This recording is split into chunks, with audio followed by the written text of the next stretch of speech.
ಒತ್ತು ಶಾವಿಗೆ ಅಂದರೆ ಯಾರಿಗೂ ಇಷ್ಟ ಇಲ್ಲ ಅಂತ ಯಾರೂ ಹೇಳಲ್ಲ, ಅಷ್ಟು ಚೆನ್ನಾಗಿರುತ್ತೆ. ಒತ್ತು ಶಾವಿಗೆನ ಯಾರಿಗೆಲ್ಲ ಮಾಡೋದಕ್ಕೆ ಬರಲ್ಲ ಅವರು ಕೂಡ ಮಾಡ್ಕೊಳ್ಳೋ ಹಾಗೆ ಸೂಪರ್ ಈಸಿಯಾಗಿ ಶಾವಿಗೆ ಹೇಗೆ ಮಾಡೋದು ಅಂತ ತೋರಿಸ್ತೀನಿ ಬನ್ನಿ. ನಾನಿಲ್ಲಿ 1 ಲೋಟದಷ್ಟು ಅಕ್ಕಿ ನೆನೆಸಿಟ್ಕೊಂಡಿದ್ದೀನಿ. ಅಕ್ಕಿನ 4 ಗಂಟೆಗಳ ಕಾಲ ನೆನೆಸಿಟ್ಕೋಬೇಕು.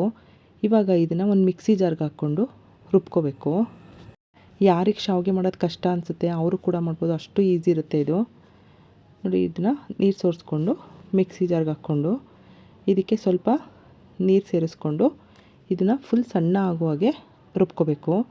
ನೋಡಿ, ಈ ಥರ ಪೂರ್ತಿ ನುಣ್ಣಗಾಗೋವರೆಗೂ ರುಬ್ಕೊಂಡು ಈ ಥರ ಒಂದು ಬಾಣಲೆ ಅಥವಾ ಯಾವುದಾದ್ರೂ ಪಾತ್ರೆಗೆ ಹಾಕ್ಕೊಂಡು ಇವಾಗ ಇದಕ್ಕೆ 1 ಸ್ಪೂನಷ್ಟು ಉಪ್ಪು ಹಾಕ್ಕೋತಿದ್ದೀನಿ ಮತ್ತು 1 ಲೀಟರಷ್ಟು ನೀರು ಹಾಕ್ಕೋತಿದ್ದೀನಿ. ಇದಕ್ಕೆ 1 ಲೋಟ ಅಕ್ಕಿ ಹಿಟ್ಟ ರುಬ್ಕೊಂಡಿರ್ತೀವಲ್ವ ಅದಕ್ಕೆ 1 ಲೀಟರಷ್ಟು ನೀರು ಹಾಕ್ಕೊಂಡು ಇದನ್ನು ಹೈ ಫ್ಲೇಮಲ್ಲಿ ಇಟ್ಕೊಂಡು ಇದು ಗಟ್ಟಿ ಆಗೋವರೆಗೂ ಇದೇ ಥರ ಮಿಕ್ಸ್ ಮಾಡ್ಕೋಬೇಕು.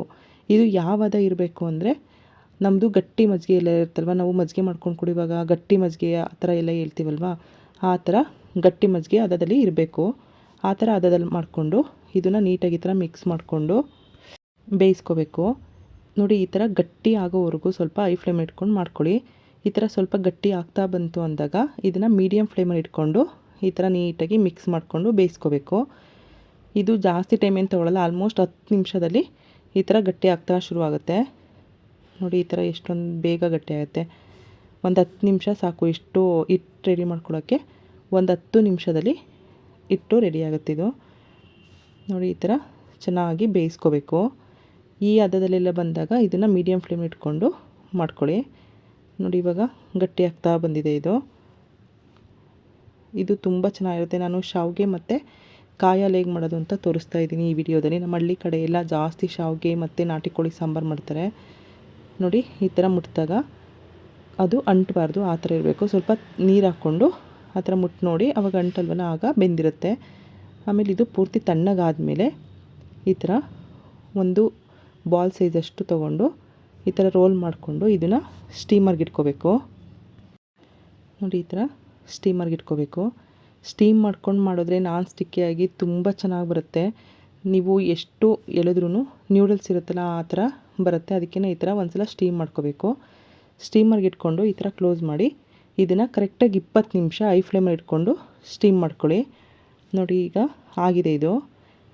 ಈ ಥರ ಬೆಂದಿದೆ, ಇದು ತುಂಬ ಚೆನ್ನಾಗಿ ಆಗಿದೆ. ಇವಾಗ ನಾನಿಲ್ಲಿ ಚಿಕ್ಕ ಹೋಲ್ದು ತೊಗೊಂಡು ಚಕ್ಲಿ ಒಳಗೆ ಈ ಥರ ಹಾಕ್ಕೋಬೇಕು.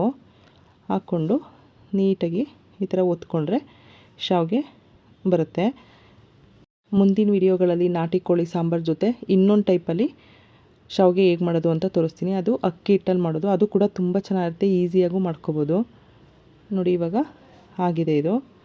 ಇದು ಯಾರಿಗೆ ಮಾಡೋಕ್ಕೆ ಬರೋಲ್ಲ, ಫಸ್ಟು ಟೈಮ್ ಮಾಡ್ತೀರಾ ಅವರು ಕೂಡ ಟ್ರೈ ಮಾಡ್ಬೋದು. ನೋಡಿ, ಈ ಥರ ಎಲ್ಲ ಶಾವಿಗೆಗಳನ್ನು ಒತ್ಕೊಂಡಿದ್ದೀನಿ. ಇವಾಗ ಇದಕ್ಕೆ ಸ್ವಲ್ಪ ಕಾಯಿ ಹಾಲು ಮಾಡ್ಕೊಳ್ಳೋಣ. 4 ಏಲಕ್ಕಿ ಕಾಯಿ ಹಾಕ್ಕೊಂಡಿದ್ದೀನಿ ಮಿಕ್ಸಿ ಜಾರ್ಗೆ, ಮತ್ತು 1 ಕಪ್ಪು ತೆಂಗಿನ ತುರಿ ಹಾಕ್ಕೊಂಡು ಅದಕ್ಕೆ ಸ್ವಲ್ಪ ನೀರು ಹಾಕ್ಕೊಂಡು ರುಬ್ಕೊಂಡಾದಮೇಲೆ ಮತ್ತೆ ಇನ್ನೊಂದು ಲೋಟ ನೀರು ಆ್ಯಡ್ ಮಾಡಿಕೊಂಡು ಇದನ್ನು ಸೋಸ್ಕೋಬೇಕು. ಕಾಯಿ ಹಾಲು ಸೋಸ್ಕೊಂಡ್ರೆ ಚೆನ್ನಾಗಿರುತ್ತೆ, ಇಲ್ಲಾಂದರೆ ತುರಿ ಥರ ಕಾಯಿ ತುರಿ ಥರ ಹಂಗೆ ಸಿಗುತ್ತೆ. ಅದಕ್ಕೇ ಈ ಥರ ಸೋಸ್ಕೊಳ್ಳಿ. ನೋಡಿ, ಇವಾಗ ಕಾಯಿ ಹಾಲನ್ನ ಈ ಥರ ಪ್ರೆಸ್ ಮಾಡ್ಕೊಂಡು ಸ್ವಲ್ಪ ನೀಟಾಗಿ ಎಲ್ಲನೂ ಸೋಸ್ಕೊಂಡಾಗಿದೆ. ಇವಾಗ ನಾನು ಇದಕ್ಕೆ ಅರ್ಧ ಕಪ್ಪಷ್ಟು ಬೆಲ್ಲದ ಪೌಡರ್ ಹಾಕ್ಕೊಂಡಿದ್ದೀನಿ. ನಿಮಗೆ ಇನ್ನು ಸ್ವಲ್ಪ ಬೇಕಾದರೆ ಇನ್ನು ಸ್ವಲ್ಪ ಹಾಕ್ಕೊಳ್ಳಿ. ಇವಾಗ ಇದನ್ನು ಚೆನ್ನಾಗಿ ಮಿಕ್ಸ್ ಮಾಡ್ಕೋಬೇಕು. ಕಾಯಿ ಹಾಲು ಜೊತೆ ಶಾವಿಗೆ ತಿಂತಾಯಿದ್ರೆ ಅದ್ರ ಮಜನೇ ಬೇರೆ, ತುಂಬ ಚೆನ್ನಾಗಿರುತ್ತೆ. ನೋಡಿ, ಇವಾಗ ಚೆನ್ನಾಗಿ ಮಿಕ್ಸ್ ಆಗಿದೆ ಇದು. ಇವಾಗ ಈ ಕಡೆ ಕಾಯಿ ಹಾಲು ಮತ್ತು ಶಾವಿಗೆ ಎರಡೂ ರೆಡಿ ಇದೆ. ಇವಾಗ ಸರ್ವ್ ಮಾಡೋಕ್ಕೆ ರೆಡಿಯಾಗಿದೆ. ನೋಡಿ, ಎಷ್ಟು ಚೆನ್ನಾಗಿ ಬಂದಿರುತ್ತೆ ಅಂತ. ಎಳೆಯಾಗಿ ತುಂಬ ಚೆನ್ನಾಗಿ ಬರುತ್ತೆ. ನೀವು ಒಂದ್ಸಲ ಟ್ರೈ ಮಾಡಿ ನೋಡಿ. ಚೆನ್ನಾಗಿತ್ತು ಅಂದರೆ ನಮಗೆ ಕಮೆಂಟ್ ಮಾಡಿ. ನೋಡಿ, ಎಳೆಯಾಗಿ ಉದ್ದುದ್ರಾಗಿ ತುಂಬ ಚೆನ್ನಾಗಿ ಬಂದಿದೆ. ನೀವು ಒಂದ್ಸಲ ಟ್ರೈ ಮಾಡಿ. ನಿಮಗೂ ಈ ವಿಡಿಯೋ ಇಷ್ಟ ಆಯಿತು ಅಂದರೆ ಪ್ಲೀಸ್ ನಮ್ಮ ಚಾನಲ್ನ ಲೈಕ್ ಮಾಡಿ ಮತ್ತು ಸಬ್ಸ್ಕ್ರೈಬ್ ಮಾಡಿ. Thank you.